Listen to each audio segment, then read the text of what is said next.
অনেকে অভিযোগ করে আল্লাহ আমার এটা দেয় নাই, ওইটা দেয় নাই, আমি এটা পাই নাই, ওইটা পাই নাই, ও পায় আমি পাই না কেন, ওর চাকরি হয় আমার হয় না কেন, ওর ব্যবসায় লাভ আমার লস কেন, ওর বউ সুন্দরী আমার টাকা লাগে না।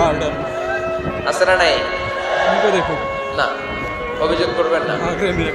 আপনি যে অবস্থানে থেকে অখুশি, আপনি যে অবস্থানে থেকে আল্লাহর কাছে অভিযোগ করতেছেন, আপনার এই অবস্থানে আসার জন্য অনেকে আল্লাহর কাছে দোয়া করতেছে, ঠিক কিনা?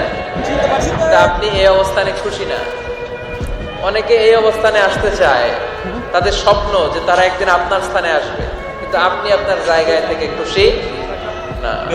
সেজন্য উনজুর ইলা মান হুয়া আসফালা মিনকা, তোমার চেয়ে যে খারাপ অবস্থায় আছে তার দিকে তাকাও, তাহলে তোমার মনের দুঃখ ঘুচিয়ে দিবে কে? আপনার চেয়ে যে খারাপ অবস্থানে আছে তার দিকে দেখেন কি অবস্থা। আপনি এইটা চান, ওইটা চান, কত কিছু লাগবে আপনার।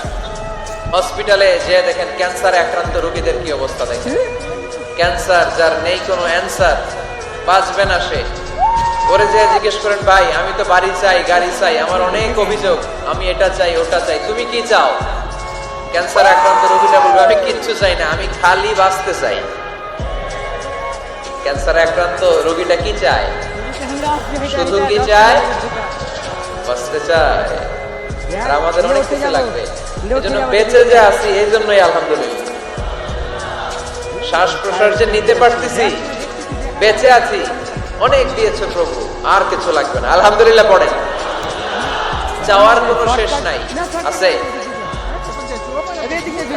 লাউ আন্না লিকুল্লি ইবনি আদম ওয়াদিয়ান মিন যাহাব আহাব্বা আন ইয়াকুনা লাহু ওয়াদিয়ান ওয়া লা ইয়ামলা ফাহু ইল্লা তুরাব।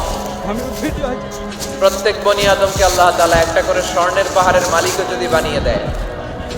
কিসের পাহাড়? সবাই বলেন। দেখছেন শরীয়তপুরে? শরীয়তপুরে নাই স্বর্ণের পাহাড়? কোন দেশে আছে? সৌদি আরব। স্বর্ণের পাহাড় নাই, স্বর্ণের খনি আছে। স্বর্ণের পাহাড় এই পৃথিবীতে হবে না, স্বর্ণের পাহাড় পাওয়া যাবে জান্নাতে, ঠিক কিনা?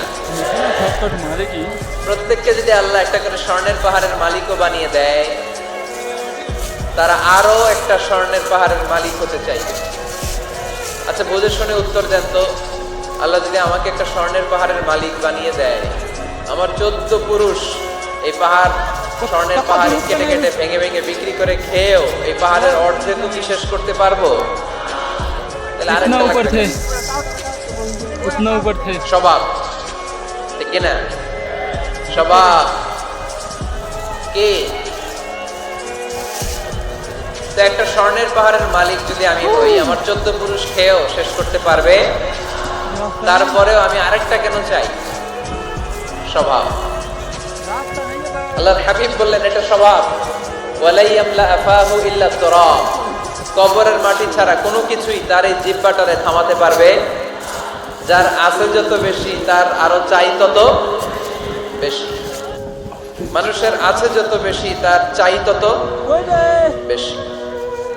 শেখ সাদি রাহিমাহুল্লাহ, ইরানের বিখ্যাত কবি, বালাগাল উলা বিকামালিহি কাশাফাত তুজা বিজামালিহি, এই কবিতা লিখে বিখ্যাত হয়েছিলেন। তো ওনার একটা সময় আর্থিক দৈন্যতা যাচ্ছিল, টাকা পয়সা ছিল না, ফলে পায়ে দেওয়ার মতো জুতা ছিল না। কি ছিল না? জুতা ছিল না। তো খুব আফসোস করে একদিন মনে মনে আল্লাহরে বলে, আল্লাহ আমি এত বড় কবি, আমার পায়ে দেওয়ার মতো জুতা নাই। আফসোস করে ঘর থেকে বের হয়েছে, বের হয়ে দেখে এক ভিক্ষুক ভিক্ষা করে, ওই ভিক্ষুকের 2টা পাই নাই।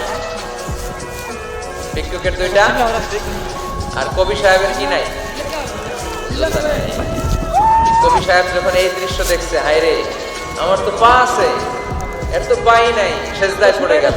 আর আল্লাহরে বলে, আল্লাহ শুকর আলহামদুলিল্লাহ, বেশ ভালো আছে, আর কিছু লাগবে না। এজন্য শান্তি হচ্ছে শুকর আলহামদুলিল্লাহর ভিতরে। শান্তি কিসের ভিতরে? শুকর আলহামদুলিল্লাহর ভিতরে। এজন্য আওয়াজ করে পড়েন আলহামদুলিল্লাহ। আপনার চাহিদার কোনোদিন শেষ হবে না।